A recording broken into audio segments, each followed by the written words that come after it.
कहानी की शुरुआत होती है 11 साल के एली से, जो एक दिन बाहर खेलने निकला था, लेकिन भागते भागते अचानक वो जोर जोर से खांसने लगा और जमीन पर गिर गया। तभी अचानक उसका पूरा शरीर एकदम लाल होकर जलने लगा। एली जोरों से मदद के लिए चिल्लाया, लेकिन किसी ने उसकी आवाज नहीं सुनी। उसी पल एली जाग उठा और हम देखते हैं कि वो अपने घर में एक खास बबल में रहता था। असल में उसे काफी खतरनाक बीमारी थी, जिसकी शुरुआत कुछ साल पहले ही हुई और इसी वजह से उसे बाहर की हवा से कुछ एलर्जी हो गई थी। खैर, उसकी माँ रोज उसे बेहद प्यार करती थी। एली की हर चीज को पहले अच्छे से साफ करना पड़ता और उसे खुद ही एक गीले कपड़े से अपने शरीर की सफाई भी करनी पड़ती। वो जब भी बाहर निकलता तो उसे एक ऐसा सूट पहनना पड़ता जो साइंटिस्ट कोरोना में डाल के घूम रहे थे। फिर एक दिन एली अपनी माँ रोज और पिता पॉल के साथ एक नए हॉस्पिटल की ओर निकला। उन्हें पता चला था कि शायद वहाँ एली की बीमारी का इलाज हो सकता है। कई घंटों बाद वो अपनी मंजिल तक पहुंचे, जहां एली ने देखा कि हेली नाम की एक लड़की उन्हें चुपचाप देख रही थी।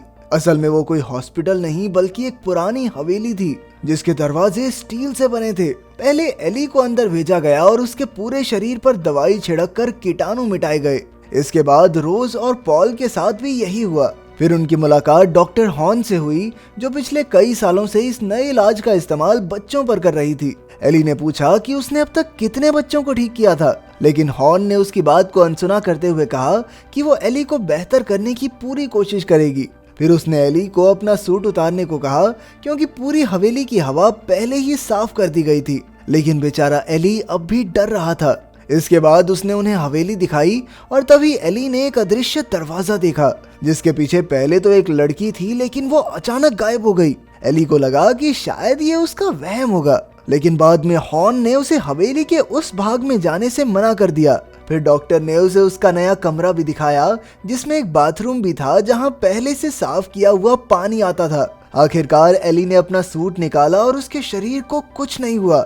आज कई साल बाद उसने अपने माँ बाप को गले लगाया और उसकी खुशी का ठिकाना नहीं था। फिर एली नहाने गया और खुशी के मारे उसकी आंखें भर आई। इसके बाद वो सोने गया, लेकिन अचानक उसे भयानक सी आवाजें सुनाई देने लगी। उसने खिड़की के पास जाकर एक अजीब सा मच्छर देखा और तभी अचानक कांच पर भाप आ गई, मानो वहां कोई सांस ले रहा हो। उस भाप पर एकदम से हाथ के निशान आ गए और बेचारा एली इतना डर गया कि भागकर अपने माँ बाप के पास चला गया। अगली सुबह उसने डॉक्टर हॉर्न को कल रात वाला किस्सा सुनाया, लेकिन हॉर्न कहने लगी कि दवाई के कारण उसे ऐसे बुरे सपने आ रहे हैं। इसके बाद उन्होंने एली को ऑपरेशन थिएटर में ले जाकर इलाज के पहले पड़ाव की शुरुआत की। एली ने कुछ पूछना चाहा, लेकिन नर्स ने उसे सवाल पूछने से मना कर दिया। फिर उन्होंने एली को लेटाकर एक मशीन से उसका सर जकड़ दिया, जिससे वो काफी घबरा गया। इसके बाद हॉर्न ने उसकी पीठ में कट लगाकर उसे अजीबोगरीब इंजेक्शन दे दिए। तभी एली को एक कुर्सी के पीछे काफी खौफनाक चीजें दिखाई देने लगी और वो वहीं बेहोश हो गया। जब उसकी आंख खुली तो उसने देखा कि वो टेबल से बंधा हुआ था और उसकी त्वचा बुरी तरह जल रही थी, लेकिन पास खड़ी नर्स बस चुपचाप उसे देखती रही। तभी एली की आंख फिर से खुली और उसे एहसास हुआ कि ये एक बुरा सपना था। अब वो अपने कमरे में था और तभी उसने देखा कि हेली बाहर से उसकी खिड़की पर पत्थर फेंक रही थी। एली तुरंत भागकर नीचे गया और एक बड़े कांच के सामने आकर उससे बातें करने लगा। तभी हेली ने उसे जादू दिखाते हुए अचानक अपने हाथ पर आग जला ली, जिसे देखकर एली हैरान रह गया। हेली जानती थी कि एली बीमार है और उसने कहा कि आज तक जो भी पेशेंट इस हवेली में आया वो यहाँ से बाहर नहीं निकला। एली ने हेली को अंदर आने को कहा, लेकिन हेली को ये हवेली और वो डॉक्टर दोनों डरावने लगते थे। खैर, जब एली अपने कमरे में जाने लगा तो उसे अचानक फिर से वही खौफनाक लड़की दिखाई दी। उसी पल लाइट चली गई और वो लड़की एली का पीछा करने लगी। एली डरकर बहुत तेजी से भाग रहा था कि तभी लाइट आ गई और उसे एक भूत की परछाई दिखाई दी, लेकिन ये तो सिर्फ उसके पिता पॉल ही थे। फिर रात को एली ने पॉल और रोज को इस बारे में बताया, लेकिन किसी ने उस पर यकीन नहीं किया। रात को जब वो सोने लगा तो उसे फिर से वही आवाजें सुनाई दी। उसने देखा कि पर्दे के पीछे एक अजीब सी परछाई थी, जिसके पैर ही नहीं थे। एली ने धीरे धीरे जाकर पर्दा हटाया, लेकिन वहां तो कुछ भी नहीं था। इसके बाद उसने कांच पर भाप बनाकर अपना नाम लिखा, पर अचानक उसके नाम से ई हटकर पीछे जुड़ गया और बन गया लाए। इससे एली बुरी तरह डर गया और वो गलती से अपनी अलमारी से जा टकराया, जहां उसे शीशे में उसी भूत की परछाई दिखाई दी। एली डर कर नीचे गिर गया और फिर अचानक कोई उसके पैर पकड़कर घसीटने लगा। असल में ये उसके माँ बाप ही थे जो उसे शांत कर रहे थे। और फिर डॉक्टर हॉर्न ने उसे नींद का इंजेक्शन देकर सुला दिया। अब रोज को अपने बेटे की काफी चिंता होने लगी थी, पर डॉक्टर हॉर्न ने कहा कि दवाइयों की वजह से उसे ऐसे सपने आ सकते हैं। अगले दिन एली को दूसरे पड़ाव के लिए ले जाया गया और उसे और भी ज्यादा मशीनों में बंद कर दिया गया। आज के इंजेक्शन से उसकी त्वचा फिर से जलने लगी और फिर नर्सिस ने उसके सर में ड्रिल से छेद कर दिया। तभी एली दर्द की वजह से बेहोश हो गया। फिर रात को एली ने अपने माँ बाप से कहा कि डॉक्टर हॉर्न का इलाज उसे और बीमार बना रहा है, इसलिए वो यहाँ से जाना चाहता है। लेकिन पॉल ने कहा कि अगर उसका इलाज पूरा नहीं हुआ तो उसे पूरी जिंदगी इसी बीमारी के साथ बितानी होगी। और आखिरकार एली इलाज पूरा करने के लिए मान गया। अगली शाम एली को फिर से बाथरूम से आवाजें सुनाई दी। उसने देखा कि टब के पर्दे के पीछे एक परछाई थी, लेकिन जब उसने पर्दा हटाया तो वहाँ कुछ भी नहीं था। तभी दरवाजा अपने आप बंद हो गया और शीशे पर भांप आ गई। अचानक एली की नाक से खून बहने लगा और तभी एक भूत उसे पीछे से पकड़ने की कोशिश करने लगा। एली ने भागने की कोशिश की, लेकिन दरवाजा बंद था, इसलिए वो अलमारी में छिप गया। पर भूत ने अलमारी पर जोरदार वार करके उसे नीचे गिरा दिया।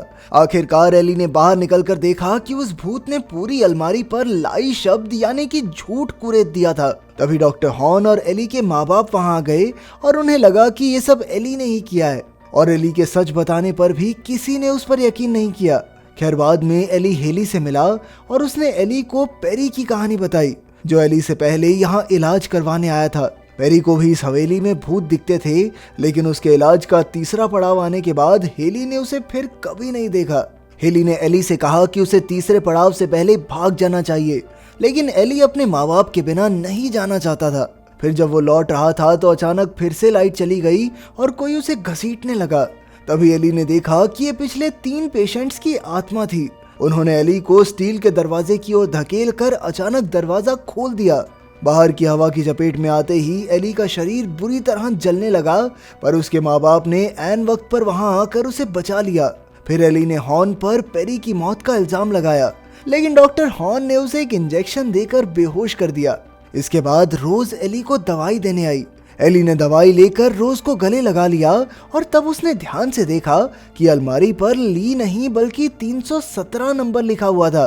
फिर रोज के जाने के बाद उसने दवाई थूक दी, क्योंकि उसने गोली लेने का सिर्फ नाटक किया था।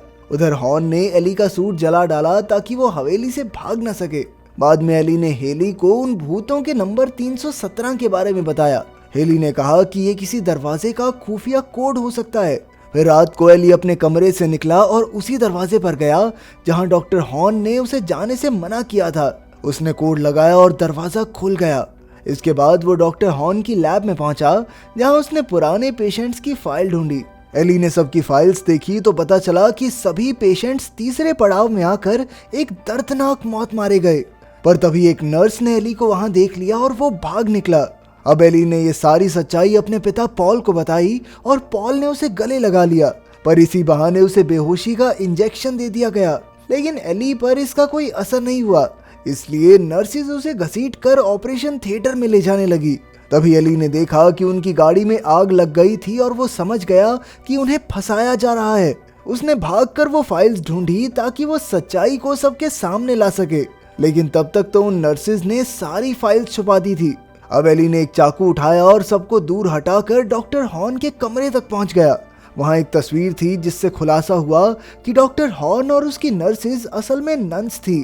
तभी उसे दोबारा वही मच्छर दिखाई दिया जो उसे खुफिया दरवाजे की ओर ले गया।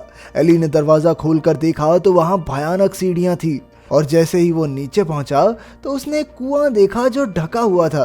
तभी अचानक दरवाजा बंद हो गया और हॉर्न और उसके माँ बाप ने मिलकर उसे वहीं कैद कर दिया। अचानक उसे एलर्जी होने लगी और उसकी त्वचा लाल हो गई, लेकिन कुछ ही पलों में उसकी स्किन फिर से ठीक होने लगी। दूसरी ओर हॉर्न इलाज के तीसरे पड़ाव की तैयारी करने लगी और रोज आखिरी बार अपने बेटे से मिलने वापस आई। उसने देखा कि एली तो बेहोश पड़ा था, इसलिए वो तुरंत पिंजरे का ताला खोलकर अंदर गई। लेकिन एली असल में नाटक कर रहा था और वो रोज को चकमा देकर भाग गया। उसने वो बड़े कांच वाली दीवार तोड़कर हेली के पास जाने की कोशिश की, लेकिन बदकिस्मती से कांच नहीं टूटा और तब तक पॉल उसे पकड़कर वापस हॉर्न के पास ले गया। उधर रोज ने देखा कि कुएं के पास एक छुरा पड़ा था, और जैसे ही उसने कुएं का ढक्कन हटाया तो उसके होश ही उड़ गए, क्योंकि उसके अंदर सभी पुराने पेशेंट्स की गली सड़ी लाशें पड़ी थी। इससे साफ हो गया कि एली बिल्कुल सच कह रहा था। अब रोज ने भागकर हॉर्न को पकड़ा और उसे तीसरा पड़ाव शुरू करने से मना किया, लेकिन पॉल ने उसे शांत करवा के कहा कि वो एली की मदद करेगा। यहाँ तक कि पॉल ने तो रोज के हाथ से वो छुरी लेकर हॉर्न के हाथ में दे दी। पॉल ने रोज को धोखा दिया था, जिससे वो बहुत गुस्से में आ गई, लेकिन पॉल ने उसे जकड़ लिया और हॉर्न ने तीसरा पड़ाव शुरू किया। उसने एक क्रिश्चियन स्कार्फ पहना और जोर जोर से मंत्र पढ़ने लगी। फिर उसने एली के शरीर पर पवित्र जल फेंका, जिससे वो एकदम लाल पड़ गया। अब हॉर्न उस छुरी से एली का कत्ल करने ही वाली थी कि अचानक एली को बहुत गुस्सा आया और न जाने कौन सी जादुई शक्तियों की मदद से उसने छुरी मोड़कर हॉर्न को ही मार डाला। फिर उसने सिर्फ अपने दिमाग से ही पूरे कमरे में आग लगा दी और तब जाकर ये खुलासा हुआ कि वो असल में एक राक्षस में बदल चुका था। उसके सर पर खून सवार था, इसलिए उसने सभी नर्सिस को हवा में उड़ाकर उन्हें जिंदा जला डाला। तभी पॉल ने एली को पीछे से मारने की कोशिश की, लेकिन एली ने एक ही झटके में उसका चेहरा फोड़ दिया। आखिरकार उसने कहा कि वो इस सब के पीछे का सच जानना चाहता है। तब रोज ने बताया कि भगवान की बहुत पूजा करने के बाद भी वो मां नहीं बन पा रही थी, इसलिए उसने भगवान का रास्ता छोड़कर शैतान से बच्चे की मांग की। शैतान ही उसका असली पिता है और इसीलिए रोज ने ये नाटक रचा कि एली को खतरनाक बीमारी है ताकि वो आम लोगों के बीच रह सके। आखिरकार एली ने अपनी माँ के प्यार को समझा और उसे जिंदा छोड़ दिया। फिर वो आराम से बाहर की ओर चलने लगा और उसके पीछे पूरी हवेली में आग लगती चली गई। बाहर हेली उसका इंतजार कर रही थी और उसने बताया कि वो खुद और बाकी सभी भी शैतान के ही बच्चे थे। आखिरकार वो दोनों रोज के साथ वहां से निकल गए। अगर वीडियो पसंद आई तो लाइक कर देना, चैनल को सब्सक्राइब कर देना। मिलते हैं अगली वीडियो में।